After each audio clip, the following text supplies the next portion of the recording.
नमस्ते। आज हम यूनिट 8 की पोयम वोकेशन की रीडिंग स्टार्ट करेंगे। First paragraph. When the gong sounds 10 in the morning and I walk to school by our lane. When the gong यानी होता है घंटा, साउंड्स 10 इन द मॉर्निंग यानी कि जब सुबह 10 बजे घंटा बजता है। And I walk to school by our lane, और मैं अपनी गली से स्कूल जाता हूँ। अवर लेन यानी कि हमारी गली, लेन यानी गली से। Okay. Second paragraph. Every day I meet the hawker crying. Hawker यानी कि फेरी वाला। ओके। एवरी डे यानी हर दिन, आई मीट यानी कि मिलना, द हॉकर क्राइंग मतलब फेरी वाला। बैंगल्स, क्रिस्टल बैंगल्स यानी कि हर दिन मुझे एक फेरी वाला मिलता है जो चिल्लाता है। ठीक है। हॉकर क्राइंग, क्राइंग भी इसमें क्राइंग यानी रोना नहीं, यहाँ पे चिल्लाना है। ओके। हॉकर क्राइंग यानी फेरी वाला चिल्लाता है। बैंगल्स, क्रिस्टल बैंगल्स यानी कि चूड़ियाँ, क्रिस्टल की चूड़ियाँ। Third paragraph. There is nothing to hurry him on. There is no road he must take, no place he must go to, no time when he must come home। यानी कि there is nothing to hurry him on यानी कि उसे कोई जल्दी नहीं है। Okay. उसे क्या बोल रहा है? There is nothing to hurry him on यानी कि उसे कोई जल्दी नहीं है। There is no road he must take यानी कि उसे किसी खास रास्ते पर नहीं जाना है। There is no road he must take यानी कि उसे किसी खास रास्ते पर नहीं जाना है। No place he must go to यानी कि किसी खास जगह नहीं जाना है। नो प्लेस, प्लेस यानी जगह, ही मस्ट गो टू यानी उसे किसी खास जगह नहीं जाना है। No time when he must come home, और ना ही घर लौटने का कोई तय सीमा है, यानी सॉरी तय समय है।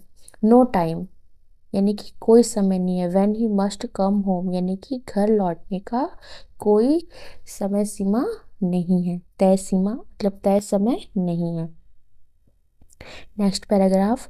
I wish I were a hawker यानी कि आई विश यानी कि काश मैं भी एक फेरी वाला होता। आई वर अ हॉकर, हॉकर यानी फेरी वाला, मतलब वो क्या कह रहा है? काश मैं भी एक फेरी वाला होता। Spending my day on the road यानी कि अपना स्पेंड करना यानी कि बिताना, समय बिताना। Spending my day on the road यानी कि अपना दिन सड़क पर बिताता। I wish I were a hawker spending my day on the road crying bangles, crystal bangles यानी काश मैं भी एक फेरी वाला होता, अपना दिन सड़क पर बिताता, चिल्लाता, चूड़ियाँ, क्रिस्टल की चूड़ियाँ।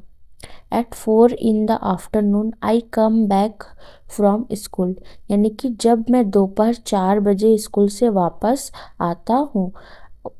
At 4 in the afternoon, afternoon यानी कि दोपहर में, 4 यानी कि 4। I came back from school यानी कि जब मैं दोपहर में 4 बजे स्कूल से वापस आता हूँ। I can see through the gate of that house the gardener digging the ground यानी कि मैं उस घर के गेट से माली को जमीन खोदते हुए देख सकता हूँ। आई कैन सी यानी कि मैं देख सकता हूँ। थ्रू द गेट यानी कि उस घर के गेट से।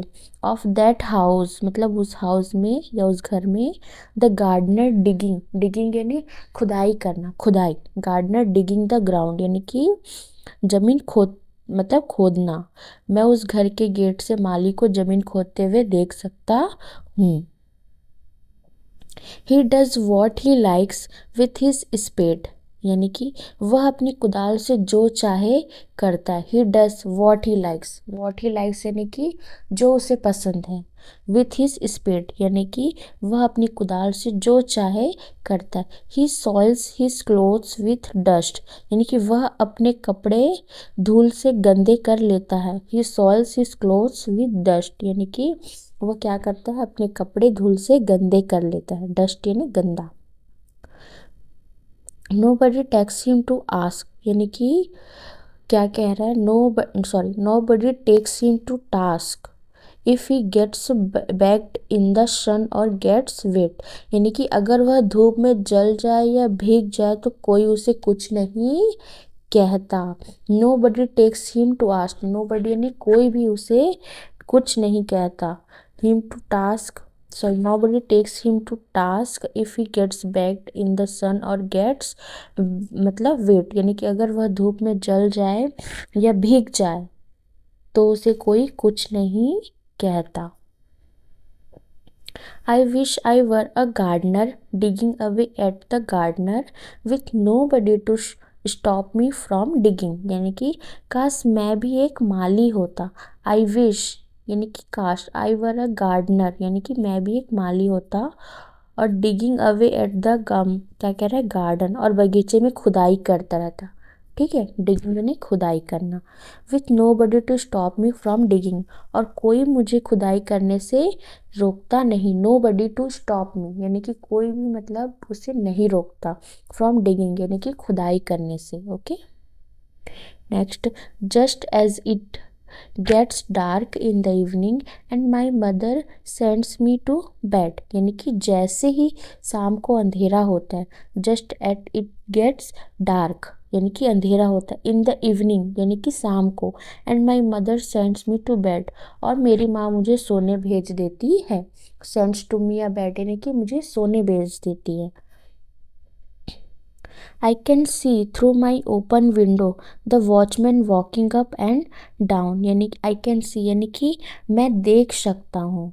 through my open window यानी कि अपनी खुली खिड़की से, ओपन विंडो यानी कि खिड़की, ओपन विंडो यानी कि खुली खिड़की से।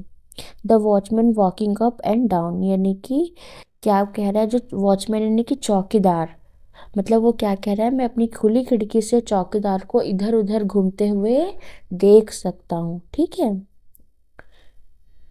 Next, the lane is dark and lonely and the street lamp stands like a giant with one red eye in its head, यानी कि गली अंधेरी और सुनसान है। Dark and lonely, the lane is dark and lonely, lane यानी गली, dark यानी अंधेरा, लोनली यानी कि सुनसान, तो गली कैसी है, अंधेरी और सुनसान है। And the street lamp stands like a giant with one red eye in its head, यानी कि और स्ट्रीट लैम्प एक लाल आँख वाले राक्षस की तरह खड़ा है। क्या कह रहा है, और जो स्ट्रीट लैम्प है वो क्या है, स्टैंड यानी खड़े होना, एक लाल आँख, one red eye in his head यानी कि एक लाल आँख वाले राक्षस की तरह खड़ा है।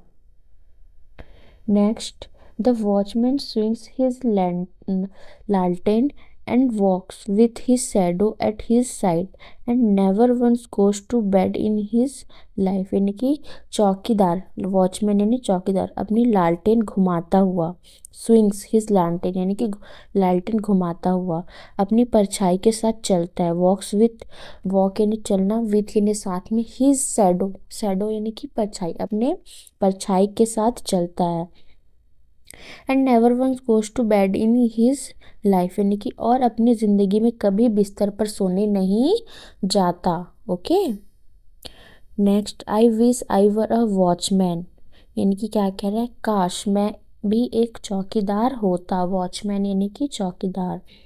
Walking the street all night यानी कि जो पूरी रात सड़क पर चलता है। Walking the street all night यानी कि जो पूरी रात सड़क पर या स्ट्रीट पर चलता है। Chasing the shadows with my लालटेन, मैं मतलब क्या कह रहा है, अपनी लालटेन से परछाइयों का पीछा करता। चेजिंग यानी कि पीछा करना, चेजिंग द शेडो यानी शेडो का पीछा करता, परछाई का। विथ माई लालटेन यानी कि अपनी लालटेन से परछाइयों का पीछा करता। इसके राइटर कौन है, रविंद्रनाथ टैगोर जी। ओके।